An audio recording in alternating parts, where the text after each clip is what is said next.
전 30대 후반의 디저트 가게를 운영하고 있는 여사장입니다.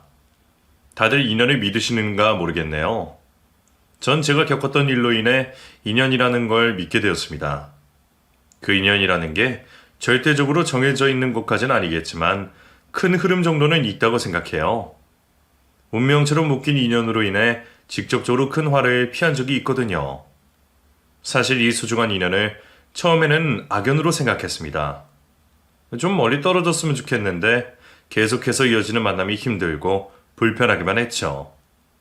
그 악연이 결과적으로는 저를 살리고 지금 가장 소중한 인연이 되었네요. 그 소중한 인연이 누구냐면 오늘 소개하게 될 제 친구입니다. 절망의 구렁텅이로 빠질 뻔한 저를 살려준 친구와의 이야기를 오늘 여기서 해보도록 할게요. 대학 졸업 후 외국계 회사를 다니던 저는 반복되는 업무가 지겨워지기 시작했습니다. 부서가 바뀌고 업무가 바뀌더라도 결국 똑같은 쳇바퀴 속에 지내야 할 것 같았죠. 회사 일로 스트레스는 점점 쌓여가고 무기력까지 더해지니 퇴사를 결정할 수밖에 없었습니다. 그리고 바로 시작하게 된 것이 디저트 카페였어요. 회사를 다닐 때도 스트레스를 풀기 위해 취미 삼아 배우고 있던 디저트를 직접 만들고 판매하기로 한 거죠. 시작은 작은 공간을 임대해 SNS로 예약을 받고 판매를 하는 것부터 시작했어요. 그러다 점점 주문도 많아지고 사업의 가능성이 보여 카페를 차리게 되었죠. 이전처럼 예약 판매도 하고 작은 디저트를 만들어 음료와 함께 팔았습니다. 기존 SNS로 알고 계시던 손님들께서 매장이 생기자 마저 찾아와 주셨고 제 예상보다 더 일찍이 가게가 잘 되어갔죠. 매장 한 군데에서 많은 손님을 받기가 어려워 무리를 해서 2호점까지 내게 되었고 감사하게도 손님들께서는 그곳도 많이들 찾아주셨습니다. 창업을 하게 된 지 얼마 되지 않아 큰 성공을 거두게 된 거죠. 가게의 성공뿐만이 아니었어요. 저의 연애 사업에도 성공을 하게 되었죠. 2호점을 내고 정신없이 살아가고 있을 때 가게를 찾던 손님들 중 한 분께서 저에게 직접적인 관심을 보였어요. 디저트를 잘 모른다며 저에게 이것저것 물어보던 남자는 이후에도 여러 번 가게를 찾아주며 단골이 되었습니다. 그러다 대뜸 저에게 조용히 이야기 나눌 수 있는 시간을 좀 내줄 수 있냐며 치고 들어왔죠. 가게를 하다 보면 이상한 손님도 많고 서로를 잘 알지도 모르는 상황에 이성적인 접근을 하는 사람이 많아 그때도 조심스럽게 거절을 하려고 했습니다. 그런데 남자는 저에게 이상한 사람이 아니라고 손사래를 치며 사법연수원에 다니고 있다 말했어요. 이것저것 휴대폰을 꺼내서 보여주는데 적어도 신분은 확실한 사람 같아 보였죠. 몇 차례 만나보게 되었고 유머러스하면서 지적인 모습을 보여주는 남자에게 반하게 되어 연애를 시작하게 되었죠. 사법연수원생이던 남자친구는 연애를 시작하고 얼마 되지 않아 임용 후 지방지청으로 가게 되었어요. 연애를 시작하자마자 장거리 연애를 하게 되어 아쉽기는 했지만 남자친구는 종종 제가 있는 곳까지 와서 잠깐의 데이트를 해줄 만큼 저에게 로맨틱한 모습을 보여줬습니다. 산더미같이 있는 사건들로 피곤할 텐데 저를 먼저 생각해주고 바라봐주는 남자친구 때문에 행복했죠. 장거리 연애였지만 저에게 확신해주는 남자였기 때문에 2년간의 연애를 마무리하고 결혼을 하기로 약속을 했습니다. 남자친구가 지방에 있기도 하고 검사일이 바빠 시간이 없다 보니 어쩔 수 없이 상대적으로 시간적 여유가 있는 제가 결혼 준비를 맡아서 하게 되었어요. 결혼 준비로 정신없이 지내고 있던 도중에 어느 날 저에게 모르는 번호로 연락이 왔죠. 별 생각 없이 받게 되었는데 앞서 말한 악연이라고 생각했던 친구였습니다. 혹시 한수연 씨 전화번호가 맞나요? 네, 그런데 누구시죠? 맞구나. 혹시 나 기억하지 모르겠네? 나 수연이. 중고등학교 때 같이 나온 김수연. 다름이 아니라 학교 다닐 때 내가 너에게 잘못을 많이 한 것 같아서 사과를 해야 한다고 생각해서 연락했어. 그때 나 때문에 많이 힘들었지. 내가 기억하고 있는 것보다 더 많은 잘못을 내가 저질렀을 텐데 한 번도 사과를 하지 않아서. 성인 되고 나서 항상 네 생각을 많이 했어. 언젠가는 우연히 만나면 사과를 해야겠다고 항상 생각해왔는데 어쩌다 보니 시간이 이렇게 흘렀네. 이것도 다 변병이지.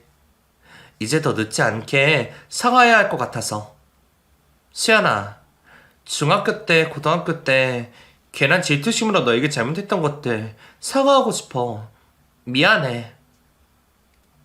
그 친구는 제 학창 시절 지울 수 없는 기억을 만들어준 친구 김수연이었습니다. 어린 시절 엄한 부모님 밑에서 자랐던 저는 방과 후 친구들과 어울릴 시간 없이 학원에 다니기 바빴고 성격 또한 소심하다 보니 주변에 친구가 많지 않았어요. 그렇다고 요즘처럼 왕따가 흔하던 시절이 아니라서 괴롭힘을 당하지는 않았죠. 그러다 진학을 하게 된 중학교에서 그 친구를 만나게 되었습니다. 같은 반이던 그 친구의 이름은 저와 이름이 같은 수연이, 김수연이었어요.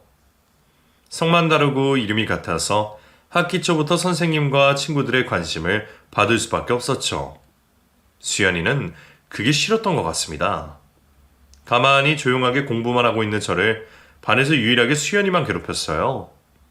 소심했던 저는 담임 선생님께도 친구들에게도 도움을 요청하지 못했죠. 괴롭힘의 정도가 심하지는 않았지만 당시 사춘기 같던 저에게는 많이 부끄럽고 창피한 일들이 매일 계속되어 갔습니다. 그나마 다행이었던 건 그 괴롭힘을 1년간만 당하면 되었다는 거였죠. 1학년 이후 중학교 내내 다른 반이 되어 수연에게 괴롭힘을 당하지 않았어도 되었지만 학교에서 우연히 수연이와 마주치게 될 때면 자연스럽게 저는 위축될 수밖에 없었죠. 이후 저는 남녀공학 고등학교 진학을 하게 되고 당연히 수연이와는 떨어지게 될 줄 알았습니다. 주변에 다른 고등학교도 많았고 대부분 여고로 많이 갔으니까요. 그런데 하필 수연이와 같은 고등학교로 진학을 하게 되었죠. 그것도 우리 둘을 제외하면 같은 중학교 출신의 친구들은 몇 명 있지도 않았습니다. 다 알지도 못하는 친구들이었고요.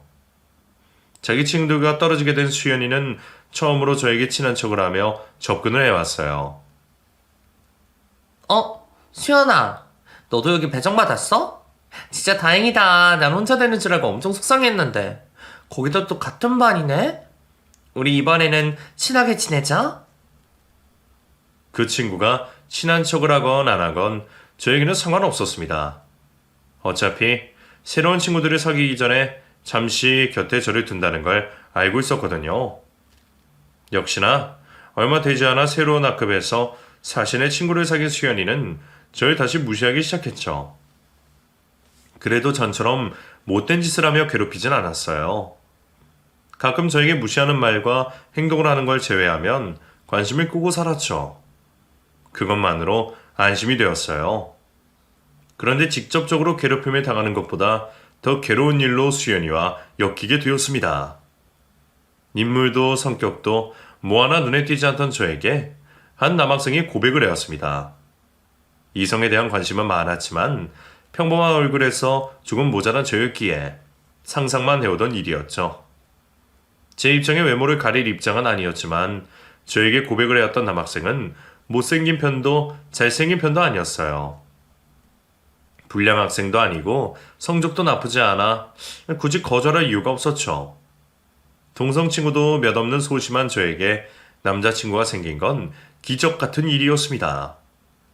그 남자친구와 소꿉장난 같은 재미있는 연애를 하고 있었죠. 그런데 우리 두 사람 사이에 수연이가 끼어들었습니다. 수연이는 개인적으로 제 남자친구를 불러 잊지도 않은 저의 과거를 거짓말로 만들어냈죠.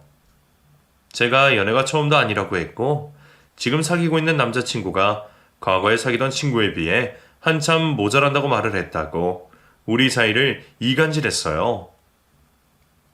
당연히 남자친구가 믿지 않으려고 했지만 수연이가 자기 주변 사람들까지 이용하여 제 남자친구를 속이니 결국 넘어갈 수밖에 없었죠. 제 진심이 담긴 말은 소용이 없었습니다. 그렇게 수연이는 우리 두 사람을 헤어지게 만들어 놓고는 자기 스타일도 아니면서 굳이 제 전 남자친구와 연애를 했어요. 일부러 제 앞에서 다정한 모습을 보이기까지 하면서 말이죠. 남자친구와 헤어지게 만들고 뺏은 것도 화가 났지만 수연이가 가지고 있는 의도 자체에 화가 났습니다. 분명 일부러 한 짓인 게 보였거든요. 수연이 정도면 그때 사귀었던 남학생보다 더 나은 학생과 사귈 수도 있었습니다. 종종 고백을 받았다는 말을 들었으니까요. 전에는 관심도 없더니 제 남자친구라는 이유 하나만으로 태도를 바꾼 모습에 화가 날 수밖에 없었죠.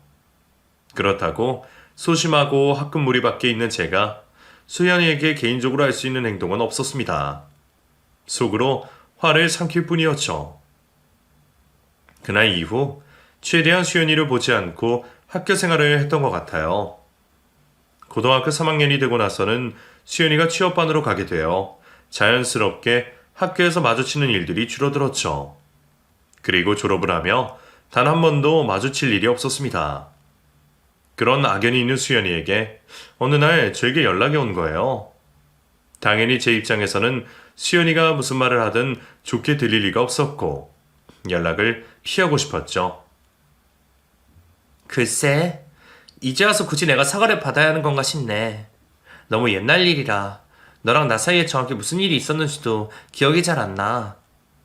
연락하고 싶지 않은 친구였다는 생각은 드는데 고등학교 졸업하고 지금까지 연락도 안 하던 사이인데 뭐하러 이렇게까지 해. 앞으로도 볼 일 없을 테니 괜히 문제가 생길 만한 말은 서로 하지 말자. 오늘 네가 한 전화 없던 일로 하고 잊을게. 앞으로 다시 연락하지 마. 그 친구를 마주하기보다는 영영 과거의 일로 묻어두고 싶었습니다. 투명한 말투로 볼 일이 없다는 듯이 전화를 끊었죠. 하지만 수연이는 거기서 멈추지 않았어요. 어떻게 알아낸 것인지 저희 집까지 찾아와 잘못을 빌었죠.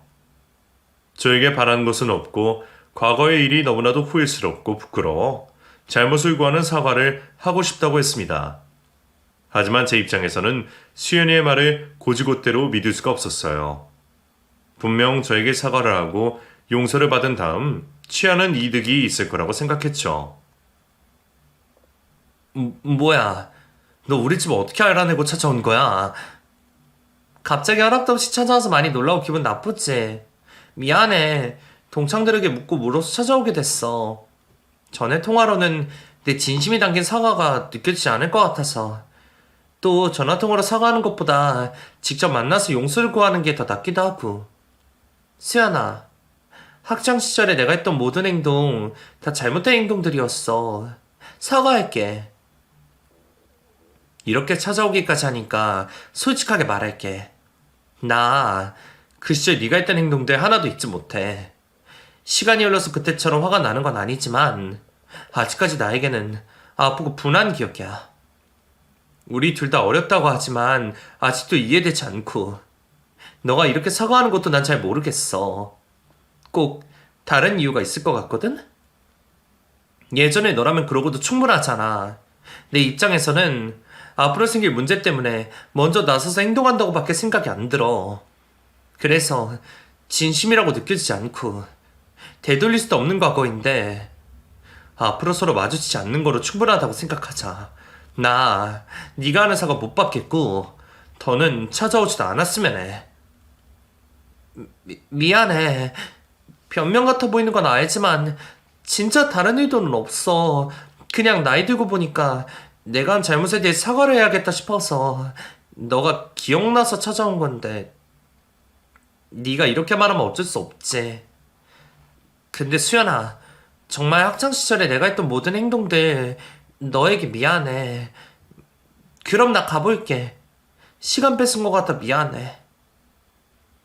힘없이 돌아가는 수연이를 보며 더는 마주칠 일이 없겠다고 생각했습니다. 그런데 어쩌다 보니 계속해서 수연이와 마주치는 일들이 생겼어요. 우리 두 사람 중 한 명이 일부러 한 사람을 쫓아다니는 것처럼 말이죠. 제가 있는 장소에 수연이가 늦게 온다면 저를 쫓아다니고 있는 거라 생각할 텐데 제가 가는 장소에 수연이가 먼저 와 있기도 했습니다. 정해진 약속 없이 다른 동네를 돌아다닐 때도 정말 우연히 수연이와 마주쳤죠. 처음에는 수연이도 제 눈치를 보며 가볍게 눈인사만 하고 지나쳤지만 계속해서 만나다 보니 이걸 자신이 사과를 해야 하는 운명적인 만남이라고 생각했다고 합니다. 아마 그런 일들이 연속해서 벌어진다면 저라도 그렇게 생각했을 것 같아요. 보는 눈도 많고 좋은 이야기도 아니다 보니 조심스럽게 저에게 사과를 해도 될 텐데 수연이는 그런 것들 모두 창피하지 않은지 자신의 잘못을 고백해오며 저에게 잘못을 비롯습니다. 그런 사과가 여러 번 반복되니 수연이가 비는 사과가 진심일 수도 있겠다라는 생각이 들었죠. 하지만 그렇다고 과거에 저에게 저질러던 잘못이 지워지는 것도 아니고 마음이 편해지는 것도 아니었습니다. 과거의 일로 인해 수연이를 마음속 깊이 미워했던 저는 무시로 일관했죠. 그럼에도 수연이의 사과는 계속되었고 그럴수록 사과를 받는 제가 더 부담스럽고 사람들의 눈치가 보였어요. 결국 그 상황을 빨리 해결하는 게 수연이에게 덜 시달리겠다고 생각을 했고 대충 수연이의 사과를 받아들이기로 했죠. 이제 알았어. 이 정도면 네가 하는 말의 진심을 알 것 같아. 그러니까 그만하고 일어나. 내가 괜히 심술 부렸던 거야. 시간이 흘러서 친하게 지낼 순 없겠지만 그래도 간간히 연락도 하고 만나면서 얼굴 보기로 하자. 너도 용기가 필요했던 일이었을 텐데 이렇게 사과해줘서 고마워. 아니야, 고맙긴 내가 더 고맙지. 네가 알겠다고 말해주니까 그래도 좀 마음이 편해진다. 물론 이 사과 한 번으로 내가 너에게 저질렀던 일이 다 풀리는 건 아니겠지만 혹시 앞으로 내 도움 필요하면 언제든 말해. 내가 도와줄게. 나 미용하는 건 알고 있지. 부담 갖지 말고 머리 할 때마다 연락해. 내가 너 편한 시간으로 잡아서 해줄게. 그 상황을 모면하라고 했던 말이었기에 이후로는 수연이와 거리를 두려고 했습니다. 그런데 어떻게 알게 된 건지 제가 남자친구 없이 결혼 준비를 혼자 하고 있다는 걸 알고 수연이가 연락을 해왔죠. 뭐든 도와주겠다고 했습니다. 자신이 미용 쪽에 있으니 저보다 알아도 더 많이 알고 있다면서 말이죠. 수연이 마음대로 시작된 도움이었지만 결과적으로 도움이 꽤나 되었어요. 아무래도 미용과 관련된 직업을 가지고 있다 보니 결혼과 관련된 것들을 보고 들은 게 저보다 훨씬 많았거든요. 저희 가족들보다 더 신경 써주며 제 결혼에 도움을 주는 수연이를 보면서 이전까지 높게 쌓이던 경계심이 조금씩 낮아지기 시작했죠. 결혼 준비를 하며 기다리다 이야기도 나누고 집으로 돌아가기 전에 카페에 앉아 서로 살아온 이야기도 하니 과거에 있었던 일들은 기억도 나지 않았습니다. 점점 수연이와 가까워지며 만남을 이어가고 있을 때 제 남자친구를 소개시켜주는 자리를 만들게 되었어요. 결혼을 하기 전 남자친구를 수연이에게 소개시켜주려고 했는데 마침 두 사람과 같이 있게 되는 시간이 생겼죠. 남자친구는 평소 저에게 도움을 주고 있는 수연이 이야기를 많이 들어와서 자신을 대신하여 도움을 주는데 고맙다며 수연이에게 밥을 사겠다고 했어요. 그날 저는 남자친구 목까지 결혼 준비를 하고 있다는 게 얼마나 힘든 일인지 투정을 부렸고 수연이는 그런 저를 지원사격해주며 남자친구의 진땀을 꽤나 흘리게 도와주었죠. 정말 즐거운 자리였어요. 얼마 전까지 수연이에게 가졌던 감정을 생각하면 절대로 있을 수 없는 일이었기에 놀랍기도 했고 좋은 친구를 만난 것 같아 기분이 좋았습니다. 남자친구도 좋은 사람 같다며 과거의 일을 용서하고 좋은 친구로 지내면 좋을 것 같다고 말해줬죠. 저도 새로운 관계를 맺게 된 수연이와 오랫동안 좋은 관계를 가질 거라고 생각을 하고 있었습니다. 그런데 다음날 남자친구가 일로 인해 다시 근무지로 내려가고 난 후 곧바로 수연이가 하는 이상한 말에 가지고 있던 생각을 지워버리게 되었죠. 수연아, 너 예비 남편분 혹시 동생이 있니? 아니, 없는데. 그래? 그러면 혹시 이름 개명했어? 아니, 그것도 아니야. 왜? 뭐 때문에 그러는 건데? 내가 몇 가지 확인해보고 싶은 게 있어서. 혹시 너희 예비 남편분 신상 정보 알고 있는 거 나한테도 알려주면 안 될까? 내가 꼭 확인해보고 싶은 게 있거든. 뭐? 글쎄, 평범한 직장인이면 모르겠는데, 너도 알다시피 오빠 직업 때문에 함부로 알려줄 수가 없어서. 왜? 뭐 때문에 그런데? 우리 오빠 일이면 알아도 내가 먼저 알아야지. 어? 그냥 내가 아는 사람인가 확인 좀 해보려고. 미안. 내가 너무 앞뒤 없이 말했네? 오늘 내가 한 이야기 못 들은 걸로 해. 전화를 끊고 방금 전 일을 곱씹어 보니 친구 수연이가 제 오빠의 신상을 알아야 하는 일이 뭐가 있나 싶더라고요. 오빠가 자신이 아는 사람인지 확인해 본다고 하더니 신상 정보를 알려달라는 것도 이상했죠. 생각을 해보니 남자친구와 저, 그리고 수연이가 같이 알게 된 식사 자리 때부터 이상했습니다. 계속해서 제 남자친구를 어디에선가 본 것 같다고 했거든요. 그때는 분위기가 너무 좋을 때라 남자친구를 자랑하며 닮은 연예인을 말하고 웃었기에 이상함을 못 느끼고 지나갔죠. 그런데 또 이렇게 다시 이상한 말을 하는 걸 보니 수연이가 말을 하는 그 의도가 수상하게 느껴졌어요. 그때 떠오르던 기억 하나가 있었습니다. 첫 남자친구에 대한 기억이었죠. 이전에도 수연이에게 당한 일이 있었기 때문에 안 좋은 쪽으로 생각이 들 수밖에 없었어요.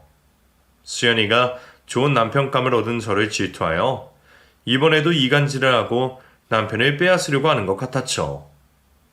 10여 년 전의 저와 지금은 저는 전혀 달랐지만 이런 일 자체가 생긴 게 너무 화가 나고 싫었습니다.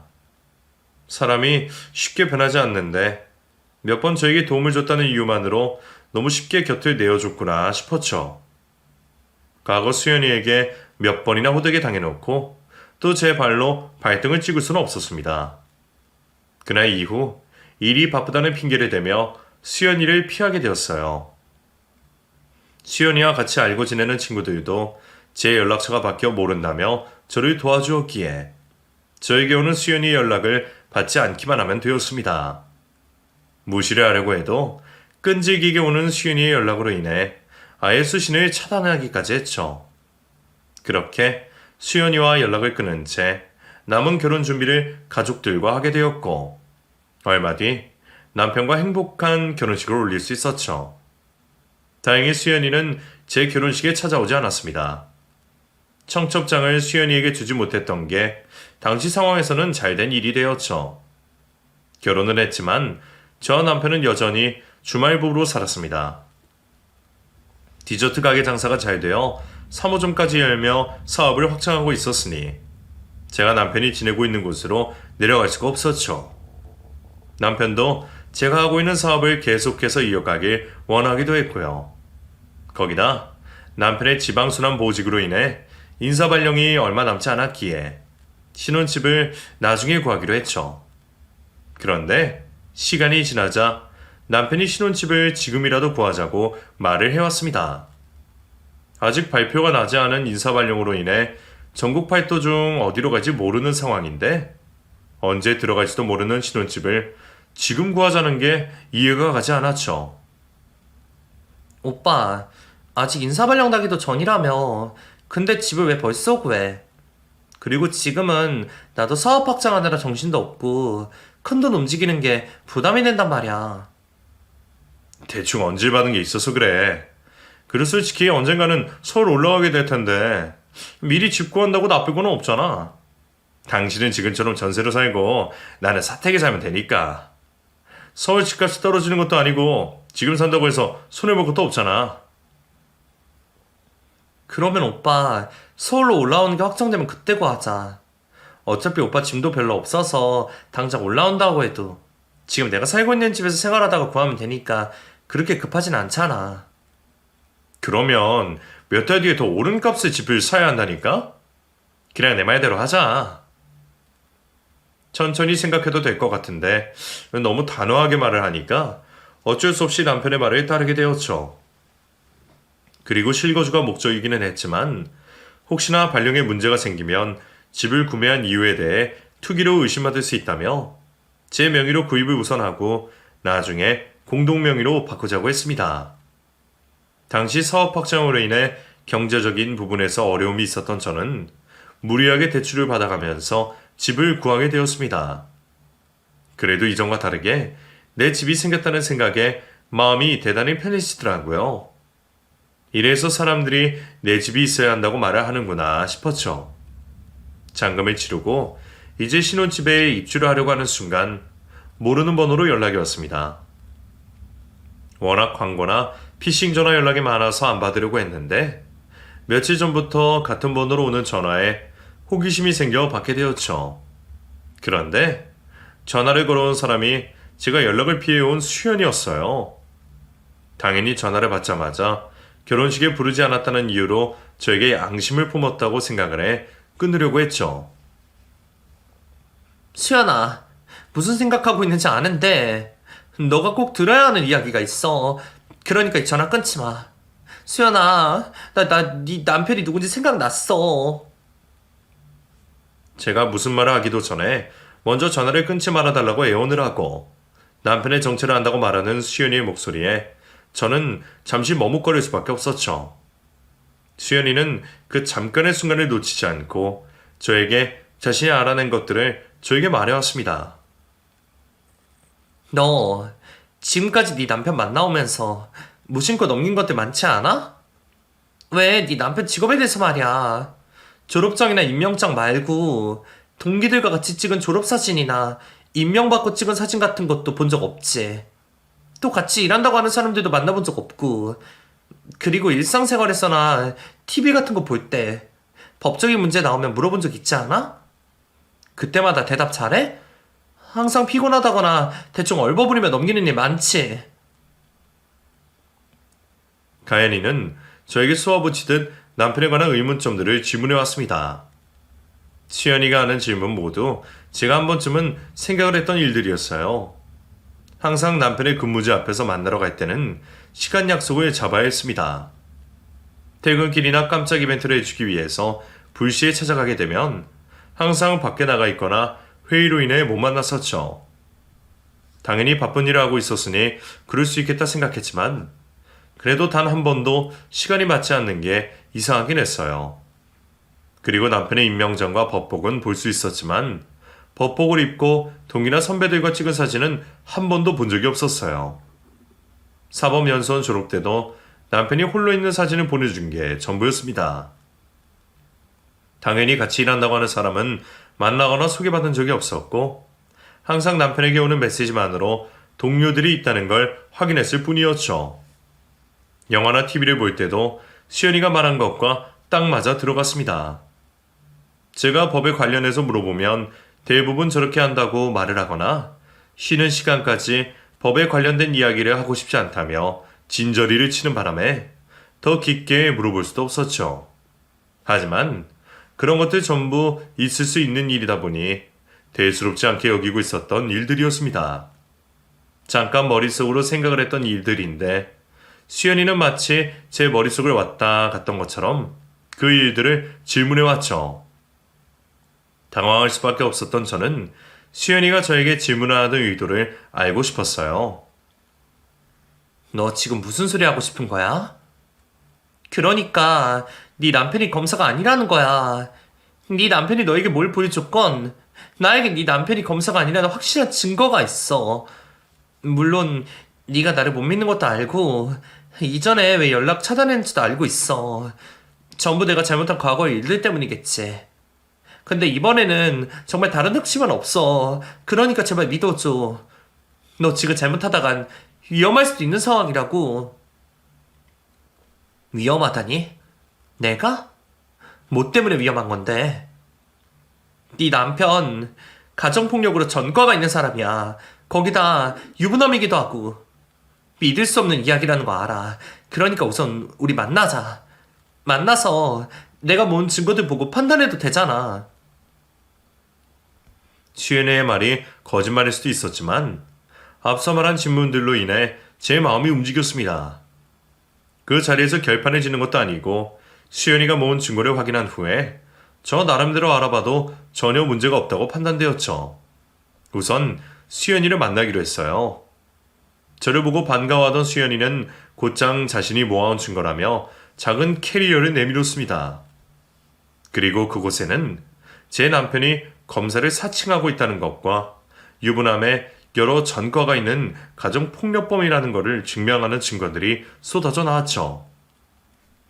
우선 남편이 검사가 확실히 아니라는 건 그 자리에서 확인할 수 있었습니다. 남편이 일하고 있다는 지방청으로 연락을 하여 이름을 대고 확인을 해봤거든요. 김인천이라는 검사가 있긴 했습니다. 하지만 동명이인이었죠. 검사인 김인철 씨와 직접 통화는 할 수 없었지만 검사실 검찰 공무원인 분에게 나이, 기혼 여부, 출신까지 전부 다르다는 걸 확인해 받았죠. 혹시 제가 남편이 근무하는 곳을 잘못 알고 있는 건 아닌가 싶어 근처 다른 지역의 검찰청까지 전화를 돌려봤지만 제 남편으로 생각되는 사람은 없었습니다. 그것만으로 모든 게 확실해지는 상황이었어요. 이후에 수연이가 저에게 보여주는 증거들은 그대로 믿을 수밖에 없었죠. 남편은 저를 포함하여 벌써 3번째나 결혼식을 올렸던 사람이었습니다. 첫 번째 결혼한 사람과는 이미 이혼을 한 상태였지만 두 번째 아내와는 사실혼 관계를 유지 중이었죠. 물론 서류상으로는 남남이었습니다. 그래서 저와 결혼을 할 수 있었던 거죠. 거기까지 들었던 이야기만으로도 충분히 충격적인 상황에 더 끔찍한 사실이 남아 있었어요. 그 남자가 자신이 결혼한 여자들을 가지고 한 행동들 때문이었죠. 남자는 저를 포함하여 결혼한 여자들 모두에게 환심을 삼아한 모습으로 접근을 해왔습니다. 저에게는 검사를 사칭했지만 다른 여자들에게는 잘나가는 사업가 의사로 신분을 속여 접근을 했죠. 직업상 보여지는 겉모습으로 여자들의 경계심을 무너뜨리는 데 성공을 하였고 저에게 했던 것과 똑같이 바쁜 와중에도 여자들만 바라보고 생각해주는 순정남으로 마음까지 빼앗았어요. 수연이가 직접 여자들에게 증언받은 내용들을 보니 저에게 했던 깜짝 이벤트와 멘트들 모두 토시 하나 틀리지 않고 똑같았었죠. 그렇게 마음을 얻은 남자는 여자들과 결혼을 했고 그 이후로 본색을 드러냈다고 합니다. 전 조금 다른 케이스이기는 했지만 나머지 두 여자분들은 모두 신혼 초 이른 임신을 하게 되었다고 해요. 남자가 워낙 아이를 빨리 가지고 싶다며 재촉을 했다고 했죠. 여자분들이 배가 부르고 나면 그제서야 남자는 자신의 본 모습을 숨기는 걸 그만두었다고 해요. 번듯한 직업 한번 가지지 않았던 남자는 여자들에게 받는 돈으로 밖으로 나다녔다고 합니다. 여자들은 자신이 속아서 한 결혼에 임신까지 하게 되었으니 다른 사람들 누구에게도 사실대로 그 상황을 말할 수 없었다고 했죠. 그러다 첫 번째 아내분이 둘째 아이를 임신하게 되면서 더 이상 견딜 수 없다고 생각해 남자를 가정폭력으로 고소하고 이혼을 하게 되었다고 합니다. 이후 남편은 동일한 방법으로 두 번째 여자분에게 접근을 했고 그 여자분과 결혼 생활을 하던 중에 저를 만나 결혼까지 치렀던 겁니다. 정신이 나갈 것 같았지만 확인해보고 싶었던 게 있었습니다. 수연이가 이 내용을 어떻게 알게 된 건지 말이죠. 근데 너 이걸 전부 어떻게 알게 된 거야? 너 내가 네 남편 처음 보게 된 날 기억해? 내가 계속 어디서 본 것 같다고 했잖아. 너는 비슷한 연예인 생각나서 그런 거 아니냐고 했고 나도 그때는 웃고 넘기기는 했는데 집에 돌아가면서도 계속 찜찜한 거야. 나쁜 일로 알게 된 사람 같은 거 있지. 그래서 좀 더 알아보려고 너에게 네 남편 신상 정보 좀 알려달라고 한 거야. 그때 너가 내 과거 일로 오해를 해서 연락이 끊게 되었지만 어쨌든 너무 찜찜해서 혼자서 알아보려 다니게 됐어. 주변 친구들한테 물어보기도 하고 우리가 나온 학교 인근 졸업사진도 찾아보면서 그런데도 없더라고. 근데 내가 2주에 한 번씩 봉사활동하는 일이 있거든? 봉사활동을 하러 가는 날 생각이 나는 거야. 전에 갔던 미혼모 시설에서 네 남편 찍혀있는 사진을 본 게. 그때 그 사진을 보여줬던 미혼모가 내가 해줬던 말들도 바로 연락을 하고 찾아가려고 했는데 벌써 시설에 퇴소한 상황이라 그 미혼모문 찾는데 시간이 더 걸렸지. 그리고 나서 네 남편 정체를 알게 된 거야. 이후에 너에게 알려주려면 확실히 해야겠다고 생각해서 나 혼자 뛰어다니며 너에게 보여줄 증거를 모아온 거고. 수연이 너가 내 과거 잘못 때문에 날 믿지 못한다는 걸 아니까 더 확실하게 증거를 모아야 할 것 같아서 미안하다. 내가 더 빨리 기억해냈어야 했는데. 아니야, 수연아. 너 아니었으면 내가 더 큰일 날 뻔했어. 나야말로 네 진심을 몰라줘서 미안해. 그리고 정말 고맙다. 네가 날 살린 거나 다름이 없어. 제가 속은 것도 큰 충격이었고 앞으로 헤쳐나가야 할 법적인 문제들로 인해 벌써부터 지쳤지만 그때는 그 남자에게서 저를 구해준 수연이에게 고마워 다른 생각이 떠오르지 않았습니다. 그냥 지나칠 수 없는 일이긴 하지만 자신의 진심을 여러 번 무시하고 거절했던 사람에게 자신의 시간과 노력을 들여 이렇게까지 해준다는 게 너무 고마웠죠.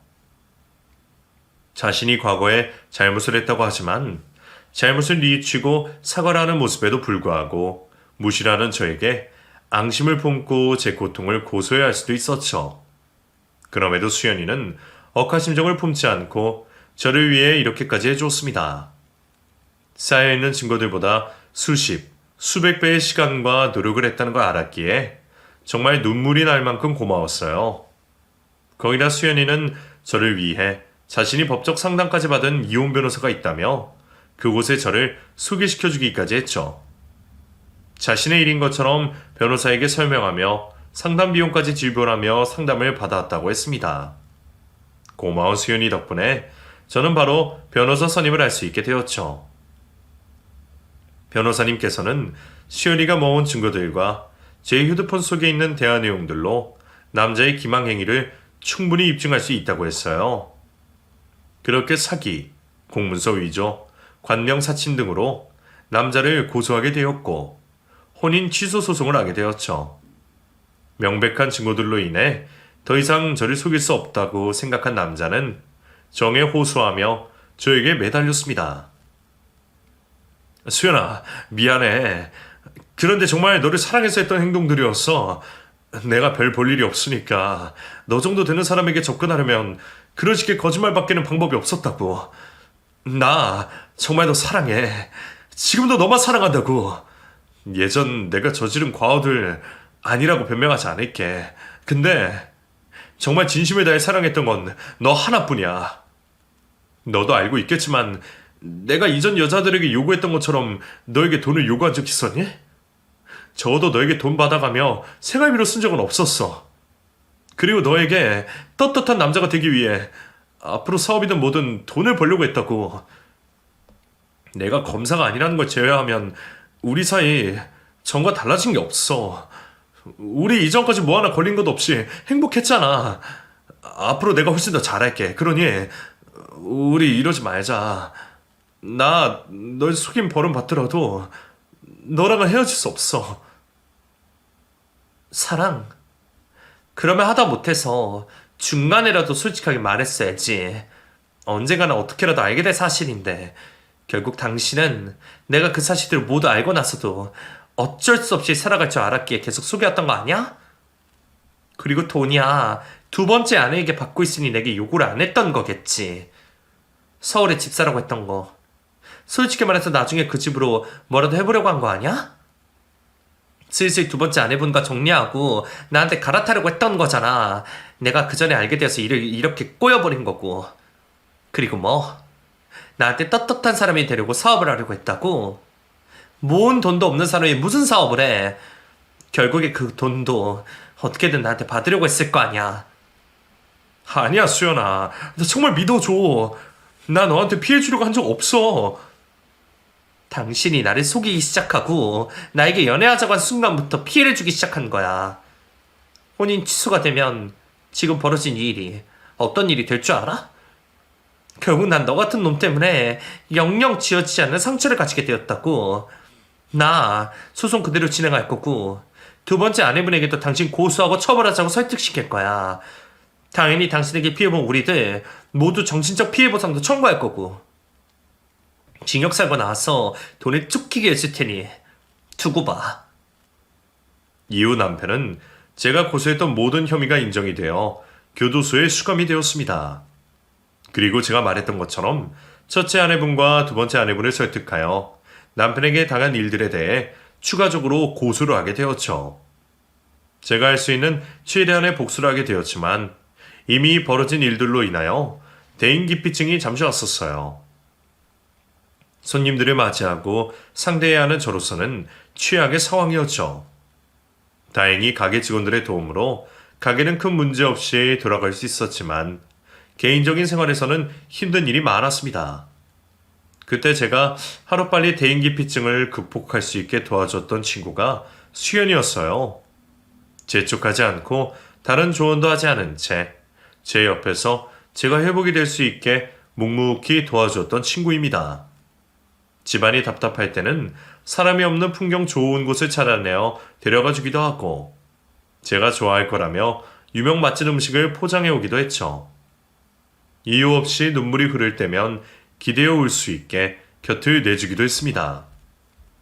믿고 의지할 수 있는 사람이 있다는 것만으로도 스스로 극복할 수 있는 힘을 내주게 해주었죠. 지금은 정신적으로 힘들었던 모든 걸 극복하고 다시 제 삶을 살고 있어요. 친구 수연이와는 지금도 가장 가깝게 지내고 있고요. 대박이라며 크게 행복할 일이 없는 요즘이지만 친구와 함께 소소히 즐거운 시간을 보내고 있는 지금이 어찌 보면 가장 행복한 때가 아닌가 싶네요. 부디 수연이와 늙어서까지 지금처럼 행복하게 지냈으면 싶어요. 이제 긴 제 이야기를 마무리할 때가 온 것 같네요. 이런저런 일로 사람들에게 상처를 받아본 입장에서 믿을 수 있는 친구와 가족을 곁에 두는 것만큼 좋은 치료 방법은 없는 것 같습니다. 제 이야기로 인해 나를 위해 주는 사람들에게 한 번 더 고마움을 표시할 수 있는 계기가 되었으면 좋겠네요. 그럼 저는 이만 들어가 보기로 하겠습니다. 제 이야기를 들어주셔서 감사합니다.